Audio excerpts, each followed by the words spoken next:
Salam qardaş, axşamın xeyir olsun. Səxavət, ümumi olaraq Nisa 34-ün doğru tərcüməsini atmışam. Allahın bəzisini bəzilərindən fəzilətli etməsi məsələsi. Fəzilət sözünü anlamaq üçün Rəd surəsi 4-cü ayətə baxa bilərlər. Allah orada meyvələrdən danışır. Deyir, onların bəzilərindən üstün etdik. Belə fəzilətli etdik. Yəni, bu o demək deyil ki, alımı armuddan yəni üstündür. Yox, yəni bu o deməkdir ki, hərəsinin özünə uyğun üstünlüyü vardır. Yəni meyvənin özünə xas üstünlüyü var. Məsələn də armudun özünə xas üstünlüyü var. Nisa 32-də də zaten qadınlar deyə kişilərə verdiyimiz fəzilətə göz dikməsin. Kişilər də qadınlara, hərəsinin özünə xas bir üstünlüyü var. Nisa 32-də də bu bəzisindən fəzilətli mənasını başa düşmək olar. Yəni fərqli özəlliklər verməsini bildirir. Görə və öz mallarından infaq etdikləri şeyə görə kişiləri qadınlar üzərində qəyyumdurlar. Onları ayaqda tutanlardır. Qəyyum sözünün ayaqda tutmaq anlamını isə Allah Maidə surəsinin 8-ci ayəsində ortaya qoymuşdur. İstəyənlər qəvvam kəlməsinin oradakı mənasını şəhadəti, ədaləti ayaqda tutan olduqlarını görmək olur. Sonra ayətin davamında deyir ki, beləliklə salih qadınlar Allahın qanunlarına itaətkardırlar. Yəni, burada da itaətkarlıq kəlməsini götürürlər, ərə itaətkar kimi qoyurlar. Bu da yanlışdır. Quranda hər yerdə qanitun Allaha itaət olanlar üçün işlənibdir. Məsələn, Məryəm surəsində bu qunut kəlməsi itaət etdiyə keçəndir və yaxud da Təhrim surəsinin son ayəsində qanitun olanlardan oldu deyir.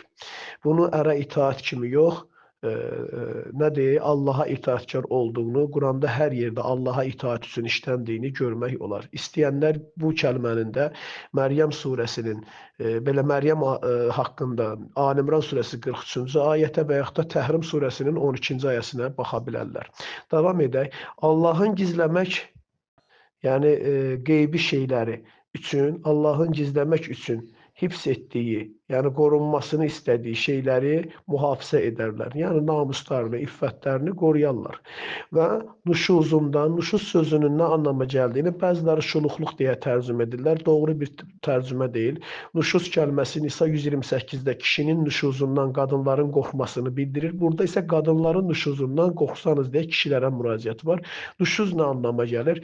Baxa bilərlər, 58-ci surə, Mücadilə surəsi 11-ci ayəsində qalxıb öz yerini başqasına verilməsini Allah tələb edir ki, Allah da sizə öz cənnətində yer versin deyir. Buradan başa düşürük ki, öz yerini, yəni bir qadının evdə həyat yoldaşlıq məqamı var, kişinin də evdə ərlik məqamı var. Hər biri hansısa nüşuz eləsə, yəni öz məqamını tərk etmək istəyir. Yəni qadın deyir ki, mən gedirəm, get kim istəyirsən, gətir mənim bu yerimdə 30-dur. Buna deyərlər nüşuz. Və yaxud da kişi deyir ki, mən səni boşayıram, get mənim yerimdə kim istəyirsən 30-dur. Anladın? Buna deyərlər nüşuz. Allah da bu ayədə deyir ki, və nüşuzundan, yəni öz yerini başqasına verməsindən, boşanmasından qorxduğunuz qadınlara moizə, öyüd nəsihət edin və ya yataqlarda onlardan hicrət, yəni tərk edin. Yəni, baxın, iddə nə vaxt baş verir? Qadın boşanma, nüşuz eləyir, ayrılmaq istəyir. Birinci öyüd verirsən, qəbul eləmir. Bu zaman nə etmək lazımdır? İddə müddətinə girir. Yataq ayrılmalıdır iddə müddətində.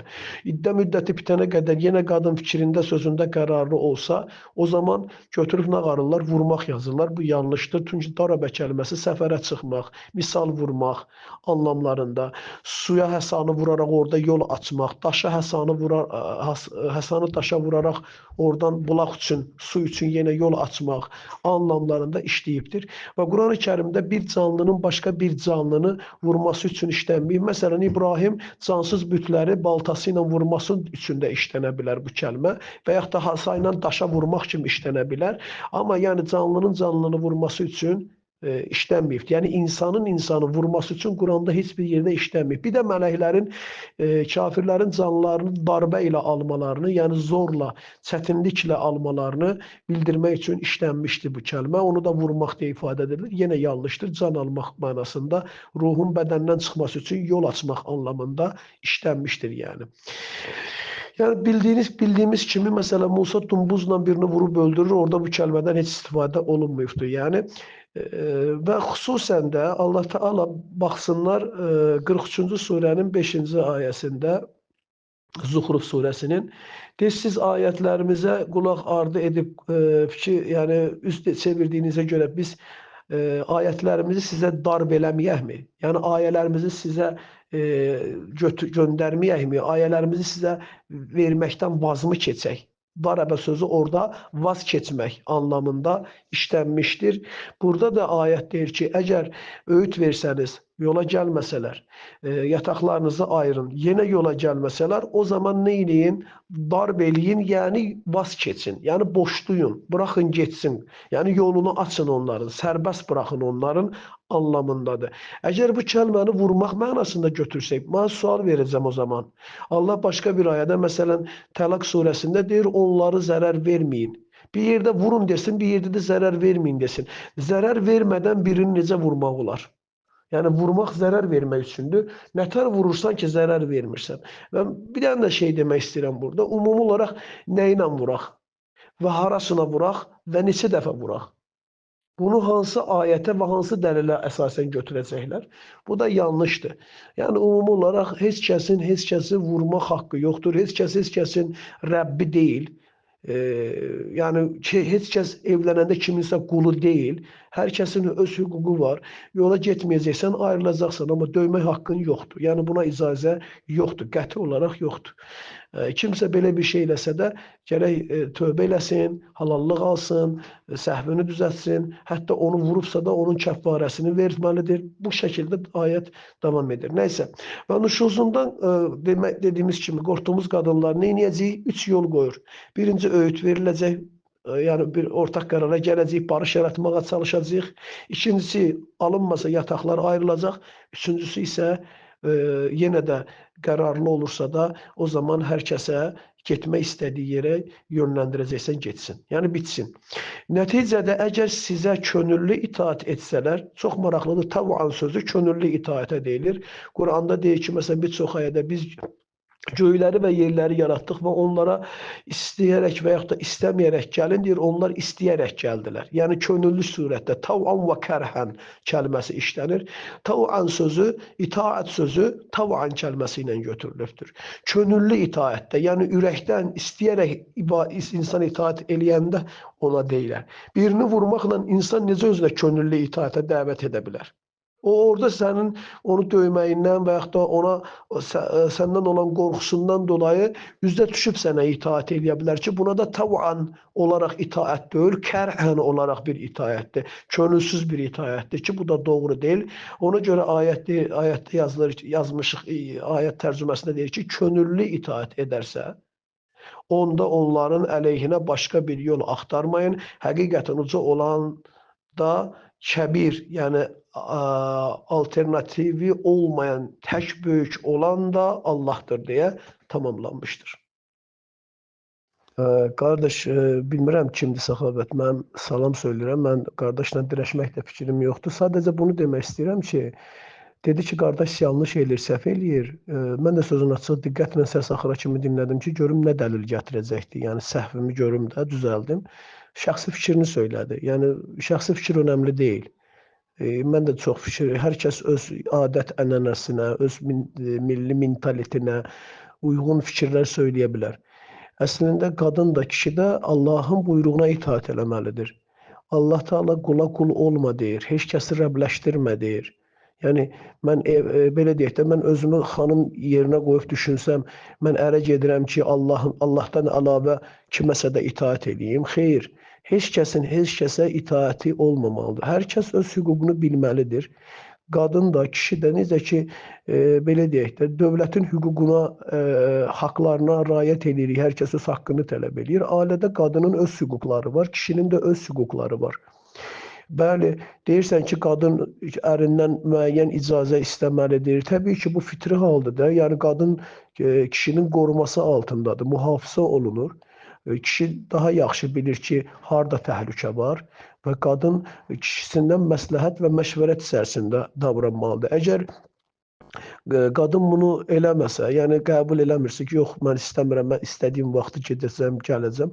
Yəni xoşun gəlmirsə, sən onu zorla nəyəsə məcbur edə bilməzsən. Deyərsən ki, yox mən bunu ya əvvəlcədən birinci razılaşmalısınız, şərtlərinizi ortaya qoymalısınız ki, mənim xəssiyyətim budur, mən belə xoşlayıram, mən belə istəyirəm olsun, belə olsun. Sən razısansa evlənək, razı deyilsənsə evlənməyək. Yəni şərtləşmək lazımdır. Yoxsa evlənəndən sonra yox, mən belə eləyəcəm, sən mənim qulumsan, sən mənim nökərimsən, sən mənim nə desəm onunla oturacaqsan. Yəni o Məştubatın kilosundakı kimi hətta bir aynalar da istəyirsiniz belə bağlayalım. Belə məntiq olmaz yəni. Bizim kitabımız Qur'andır. İnsanın qadının qadın hüquqları var, kişinin kişi hüquqları var. Yəni ailədə bir ortaq qərarla, məsləhət və məşvərətlə iş görülməlidir. Və kimsə kimisə nəyəsə zorla məcbur edə bilməz. Uzaqbaşı evlənmək halal olduğu kimi ayrılmaq da halaldır. Bəzən bunu bəzi insanlar sorun eləyir, problem eləyir. Sanki boşanmaq harammış kimi, dünya dağılmış kimi davranır. Xeyr, bu da normal bir şeydir. Normal baxmaq lazımdır. Ola da bilər, olmaya da bilər yəni. Anlaşılır nə demək istəyirəm. Ona görə yəni əgər sənin kriterlərinə uyğun deyilsə də uzaqbaşa ayrıla bilərsən. Sən buna haqq qazandıra bilməzsən ki, yox mən bunu döyüb zastavit eləyib öz dediyimi buna etdirə bilərəm. Belə bir şeyə haqqımız çatmır. Mənə bir dənə peyğəmbərdən, yəni Quranı ola bilər adamlar var ki, deyir ki, Quran yəni təkcə kifayət deyil, mən hədislə də gedirəm. O zaman mənə heç kimdən istəmirəm. Peyğəmbərimizdən bir dənə hədis gətirin qadını döydüyünə dair. Qadını vurduğuna dair. Bircə dənə hədis istəyirəm ki, Peyğəmbər hansısa bir qadını vurdu. Əgər vurmayıbsa da siz necə vura bilərsiniz? Haqqınız varmı buna? Demirəm, mən güya süddən çıxmış ağ qaşığı. Hamımızın ola bilər ki, özümüzü saxlamaya bilək, nəsə bir qələt eləyək. Amma buna din adına bəraət qazandırmağımız, Allah adına buna bəraət qazandırmağımız böyük yanlışdır. Yəni bir qələt eləməyim yetmir, elə bil özümə deyirəm, təhqir kimi anlaşılmasın. Bir səhv eləməyim, qələt yəni səhvdə, bir səhv eləməyim yetmir, elə bir durub buna bir bəhanə donu da geyindirirəm ki, görsən Maya deyir, darabə, vur ginən. Olmazaq elə deyil. Yəni ərə itaat etməlidir deyəndə də bir qanun deyil. Allahın əmrinə əsasən ərinə qulluq göstərməlidir. Qadın, kişi çöldə gedib ailəsi üçün nökərlik eləyir, hamballıq eləyir, qulluq eləyir. Qadın da evdə ailəsinə nökərlik eləyir, hamballıq eləyir. Yəni əslində bir-birlərinin ehtiyaclarını ödəyirlər. Bu o deməkdir ki, kimsə kiminsə əsiridir və yaxud da quludur. Xeyr, Allah hər kəsi azad yaradıb, heç kəs heç kəsin qulu deyil yəni.